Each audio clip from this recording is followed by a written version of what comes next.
सत्यं शिवम सुंदरम। मैं प्रतीत राम वर्मा आज भक्ति काल में निर्गुण ज्ञानाश्रयी शाखा के संबंध में बताने जा रहा हूँ। निर्गुण धारा की ज्ञानाश्रयी शाखा को विद्वानों ने अलग अलग नाम दिए। उसके संबंध में पहले आप जान लें, इसके बाद मैं आगे की बात करूँगा। रामचंद्र शुक्ल ने निर्गुण धारा को ज्ञानाश्रयी शाखा नाम दिया। हजारी प्रसाद द्विवेदी ने ज्ञानाश्रयी शाखा को निर्गुण भक्ति शाखा कहा। रामचंद्र शुक्ल ने ज्ञानाश्रयी शाखा कहा और हजारी प्रसाद द्विवेदी ने निर्गुण भक्ति कहा।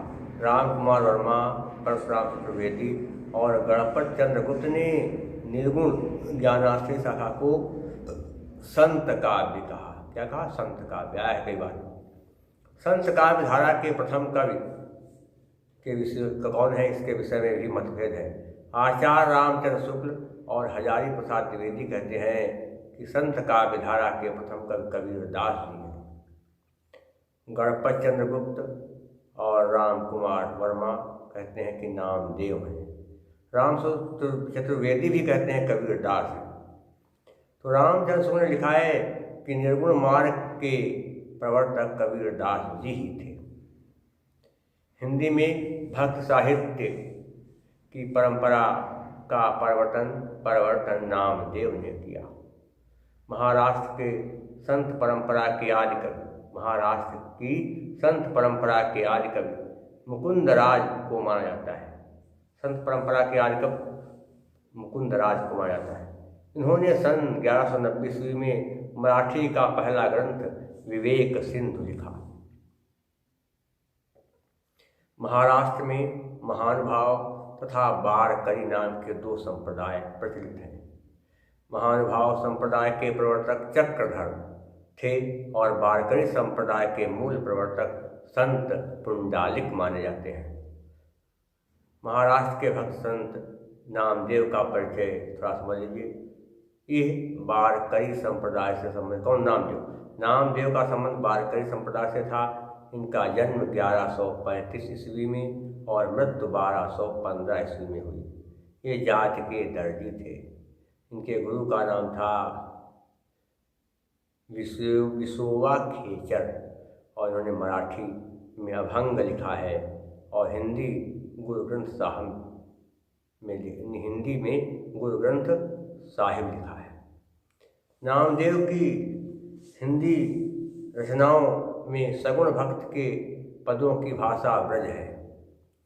निर्गुण पदों की भाषा नाथ पंथियों द्वारा ग्रहण की गई और उसमें खड़ी बोली या सधुक्कड़ी का प्रयोग किया गया है। संत कवियों में कौन कौन से समझिए? रैदास, कबीरदास, जम्बनाथ, हरदास निरंजनी, गुरु नानक सिंगा, लालदास, दादू दयाल, मलूकदास, बाबालाल और सुंदरदास, ये सब प्रमुख हैं। डॉक्टर बच्चन सिंह ने लिखा है कि हिंदी भक्ति काव्य का प्रथम क्रांतिकारी पुष्कर्ता कबीर है। मुसलमानों के अनुसार कबीर के गुरु का नाम सूफी फकीर शेख तकी था। कबीरदास के गुरु का नाम सूफी फकीर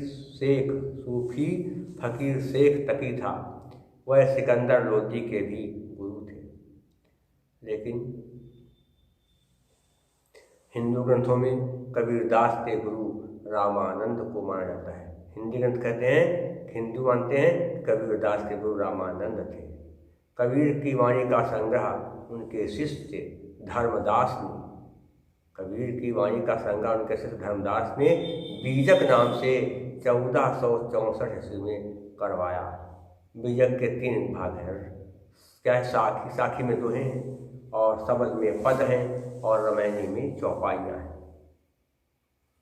इसमें जो रामायणी और शब्द है, इसमें ब्रजभाषा और पूर्वी बोली है और साखी में राजस्थानी और पंजाबी मिली खड़ी बोली है। ये ध्यान रखेंगे।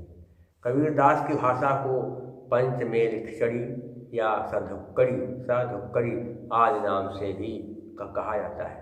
आचार्य हजारी प्रसाद द्विवेदी ने कबीर को भाषा का डिक्टेटर कहा है।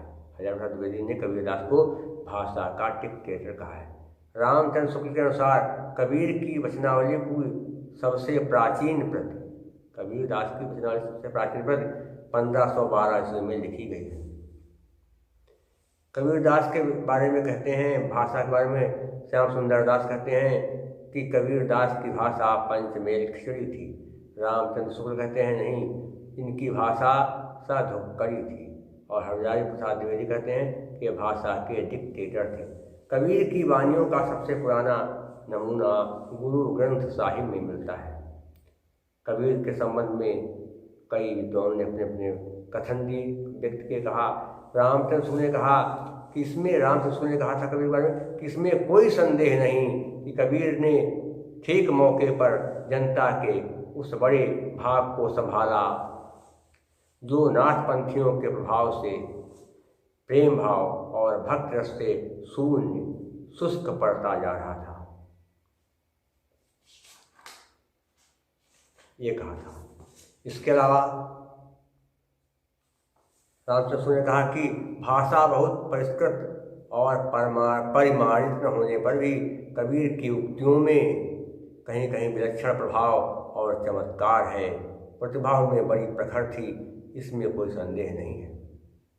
कबीरदास जी का जन्म आप जानते हैं 1398 ईस्वी में काशी के लहरतारा, मानते हैं कि काशी 1398 ईस्वी में काशी में हुआ। कुछ ब्राह्मण और साधु लोग जो हैं जा रहे थे तो देखा उन्होंने कि एक लहरतारा तालाब में एक बड़ा सा भारी कमल खिला हुआ है, उस कमल पर एक छोटा सा बालक बच्चा लेटा हुआ है। उन साधुओं ने उस बच्चे को उठा लिया। तभी कहते हैं वहाँ पर काशी में रहते थे नीरू नीमा नाम के जुलाहा दंपत्ति। नीरू नीमा ने जब साधुओं के हाथ में बच्चा देखा तो पूछा कि महाराज ये बच्चा कहाँ मिला? तो साधु ने कहा कि बच्चा हमको क्या कहते हैं फूल पर लेटा हुआ मिला है, मुझे तो लगता है कोई इसकी माँ जो है इसको छोड़ गई है। और माना जाता है कि कबीरदास का जन्म एक विधवा ब्राह्मणी से हुआ था, तो समाज के डर से उसने उस बच्चे को लहरतारा तालाब के किनारे छोड़ दिया। तो नीरू और नीमा ने उस बच्चे को साधुओं से मांग लिया और उसे अपने घर ले आए और उसका पालन पोषण करने लगे। वो बालक बड़ा हो गया तो उसका विवाह करा दिया। और कबीरदास जी का विवाह लोई नाम की नवयुवती से हुआ था।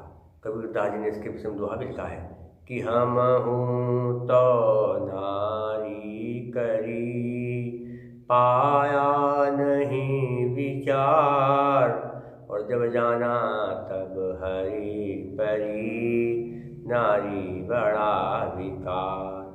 कबीरदास जी के पुत्र का नाम था कमाल और पुत्री का नाम था कमाली। कहा गया है कि पूरा वंश कबीर का, कि पूरा वंश कबीर का, उपजा पुत कमाल। कमाल राम नाम जाना नहीं, घर ले आया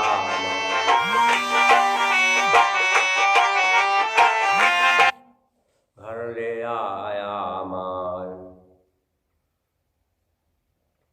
तो इस तरह से कहते हैं। और कबीरदास जी की मृत्यु मगहर में हुई थी। संत रैदास मीराबाई के गुरु माने जाते हैं। रैदास के 40 पद गुरु ग्रंथ साहिब में भी मिलते हैं। गुरु नानक देव सिख संप्रदाय के मूल प्रवर्तक एवं आदि गुरु थे। उनका जन्म पाकिस्तान के ननकाना नाम के कस्बे में हुआ था। गुरु नानक देव की पत्नी का नाम सुलक्षणी था और उनके 2 पुत्र थे, श्रीचंद और लक्ष्मी चंद। गुरु नानक देव की प्रमुख रचनाएं कौन सी हैं? जपजी, आस दीवार, रहिरास और सोहिला। जपजी नानक दर्शन का सार तत्व है, उसमें दर्शन की बातें हैं। नसीहतनामा नानक देव की महत्वपूर्ण रचना है। प्रमुख संत कवियों के बारे में बता देते हैं आपको। जम्भनाथ, इनका स्थान था संभरा थल। क्या है? जम्भनाथ का जो समाज स्थल बना हुआ कहाँ? संभरा थल में है। दादू दयाल का जो है सत्संग स्थल कहाँ बना हुआ है? वो है अलख दरीबा। दादू दयाल का कहाँ है सत्संग स्थल? अलख दरीबा। और बाबा लाल का जन्म जो है स्थान कहाँ है? बाबा लाल का सैल बड़ौदा। कबीरदास की मृत्यु कहाँ हुई थी? मगहर में। सुंदरदास की मृत्यु कहाँ हुई? सांगानेर में। और दादू दयाल की मृत्यु हुई थी भरानी राजस्थान में। और मीराबाई की मृत्यु द्वारिका में हुई थी, ये माना जाता है। संत कवियों के द्वारा प्रवर्तित संप्रदाय और उनके केंद्र क्या है? थोड़ा समझ लीजिए, इसके बाद मैं वीडियो समाप्त करूँ। कबीरदास ने क्या किया? कबीर पंथ कबीरदास ने चलाया और उसका केंद्र क्या था? कबीर पंथ कबीरदास ने चलाया और कबीर पंथ का केंद्र था काशी। शिष्य कौन थे? मुख्य धर्मदास। सिख संप्रदाय के प्रवर्तक गुरु नानक देव ने, सिख संप्रदाय के प्रवर्तक गुरु नानक का जो केंद्र था वो था पंजाब। उदासी संप्रदाय श्री चंद्र ने चलाया। विष्णु संप्रदाय जम्भनाथ ने चलाया और उसका केंद्र था बीकानेर। उसमें जो ग्रंथ हैं हावली पावजी, लोहा पागल, दत्तनाथ मालदेव। निरंजनी संप्रदाय हरदास निरंजनी ने चलाया और इसका स्थान है डीडवाड़ा। शिष्य कौन थे? नारायण दास, रूपदास। विष्णु में कौन शिष्य थे? हावली पावजी, लोहा पागल, दत्तनाथ मालदेव। क्या है? विष्णु के। निरंजनी संप्रदाय हरदास निरंजनी, इसका केंद्र कौन है? डीडवाड़ा। उसके शिष्य कौन? नारायण दास, रूपदास। लाल पंथ लाल दास ने चलाया और उसका स्थान क्या है? अलवर है।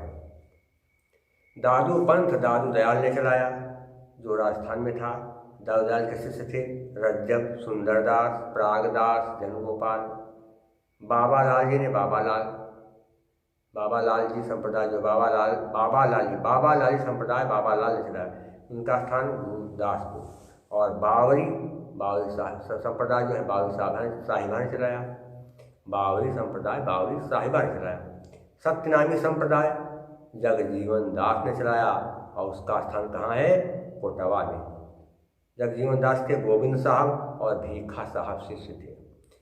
साधु संप्रदाय वीर भानु ने चलाया और उसका स्थान क्या है? फर्रुखाबाद। दादू दयाल के संप्रदाय को ब्रह्म संप्रदाय या पर ब्रह्म संप्रदाय से भी पर ब्रह्म संप्रदाय के नाम से जाना जाता है। निरंजनी संप्रदाय उड़ीसा में प्रचलित है। दादू पंथ के उत्तराधिकारी दादू के पुत्र गरीबदास तथा मिस्कीन दास थे। कबीरदास के उत्तराधिकारी कमाल व धर्मदास थे। इस तरह से ये भक्ति काल का आज मैंने थोड़ा परिचय दिया कि भक्ति काल में निर्गुण धारा ज्ञानाश्रयी शाखा। भक्ति काल में निर्गुण धारा। शेष में कुछ निर्गुण कवियों के विषय में आपको अगले अंक में बताऊंगा। तब तक के लिए सत्यम शिवम सुंदरम।